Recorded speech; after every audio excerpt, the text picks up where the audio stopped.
Hi అండి, అందరికీ నమస్తే. ఈరోజైతే మార్కెట్కి వెళ్ళామండి. చేపల మార్కెట్కి చేపలు తీసుకొచ్చుకోవాలని. అక్కడికి వెళితే చిన్న చేపలు అస్సలు లేవన్నమాట. కేజీ చేపలు 2.5 కిలో చేప ఉంది. ఆ చేపను తీసుకొని అక్కడే శుభ్రం చేయించుకుంటున్నాము. మామూలుగా మనమైతే ఆ చేపను చేయలేమన్నమాట, చాలా పెద్దదండి అది. వాళ్ళైతే శుభ్రంగా చేసి దాన్ని కట్ చేయించుకొని ముక్కలు కూడా కట్ చేసి ఇస్తారని అక్కడే చేయించేసుకుంటున్నాము.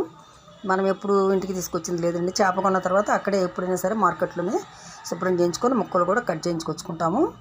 అలాగే ఇప్పుడైతే ఇంటికి వచ్చేసి మళ్ళీ మనం కడిగేసుకున్నామండి. శుభ్రంగా నీసు వాసన ఉంటుంది కదండి, నిమ్మరసం వేసేసి కొంచెం రాళ్ళు ఉప్పు వేసేసి కడిగేసుకోవాలి. కడిగేసుకున్న తర్వాత ఉప్పు, కారం, పసుపు వేసేసి ఒక 5 నిమిషాలు అలాగే నానబెట్టేసేయాలి. తర్వాత చింతపండు పులుసు పోసేసుకోవాలండి. పోసేసిన తర్వాత మనం తిరగబాత పెట్టేసుకోవాలి. ముక్కలు బాగా ఉడికిన తర్వాత ఒక బద్ద మామిడికాయ కూడా కట్ చేసుకొని ముక్కలు వేసామండి. చూడండి, చూస్తుంటే నోరు ఊరుతుంది కదా, చాలా బాగుందండి. చాలా బాగా మంచిగా